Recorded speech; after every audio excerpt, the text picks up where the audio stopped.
Welcome to the Explainer. Today, we're doing something a little different. We're not digging through ancient ruins or dusty old archives. Nope, we're embarking on a very different kind of investigation. Into a place that's both intensely personal and, kind of universal. Someone's hard drive. Seriously, just think about it for a second. If I were to look through your computer right now, beyond the polished desktop, what would your folders, your file names, all that digital clutter, what would it say about who you really are? Your hobbies, your work, your relationships? Well, today we're going to find out. So here's the deal. We've gotten access to the raw file structure of one person's computer. You can think of it as a kind of digital archaeology. We don't have the files themselves, just the names of the folders that hold them. And from this simple blueprint, we're going to try to piece together a portrait of the person behind the screen. For our dig, we're just going to call him STEFAN. Okay, our digital excavation starts now.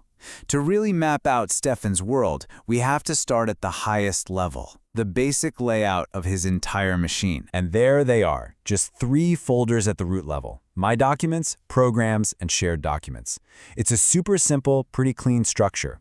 But right away, one of these folders gives us our very first clue, a small but really significant detail about the person who made it. You see that? Programs. It's a simple typo. Now this is important because it means this folder wasn't created by the system. It was named by a human.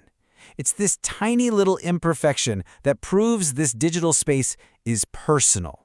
It's the first trace of our ghost in the machine. All right, let's dig a little deeper. We're heading into the My Documents folder. And this is usually where the personal story of a user really starts to unfold. And let me tell you, STEFAN's is no exception. Okay, so inside his My Pictures folder, wow, what a mix.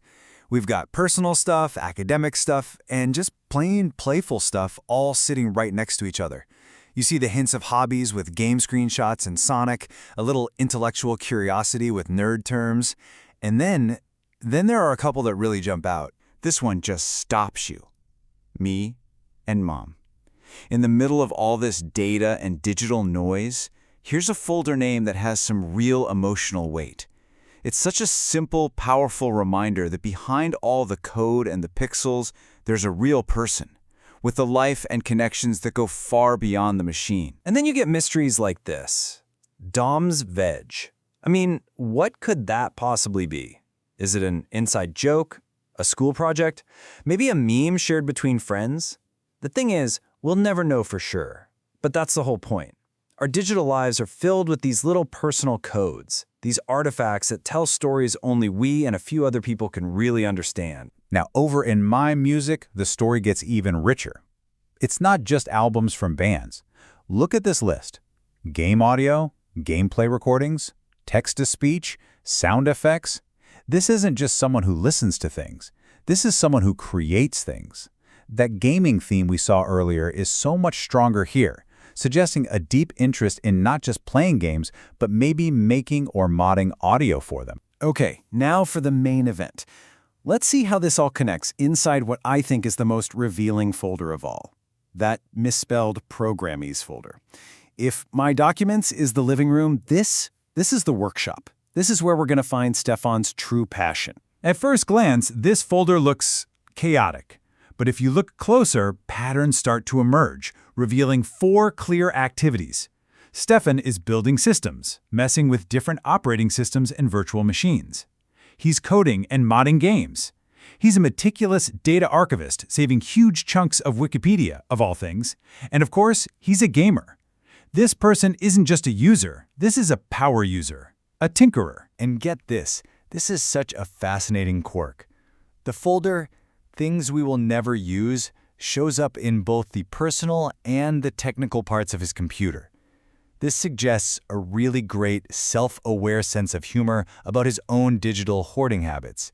It's like a recurring joke he's telling himself, a human signature woven right into the fabric of his files. And this chart, this really clarifies where all his energy is focused. I mean, yeah, gaming and software are big parts of the picture, but the largest chunk, a full 40%, is dedicated to the guts of the machine itself, operating systems, virtual machines, boot images. This is the proof. STEFAN isn't just interested in what a computer does, he's absolutely fascinated by how it works. So, after digging through all these folders and files, what does it all add up to?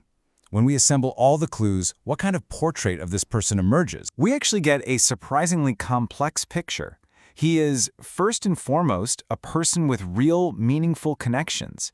He's a passionate gamer and a meticulous archivist. But at his core, STEFAN is a tinkerer, someone who just loves to take technology apart, understand it, and then build something new with it. None of these folders alone tells the whole story, but together they paint this rich and multifaceted portrait. And that's really the ultimate takeaway from our digital dig today. STEFAN's files, the typo, the inside jokes, the obsessively organized archives, they weren't created to tell a story, but they do. Our digital footprints, in all their messy, chaotic glory, are the unintentional autobiographies of our lives. So I'll ask you again, if we were to excavate your digital world, what kind of person will we find? Your files are writing your story, right now, whether you realize it or not. The only question is, what do you want it to say?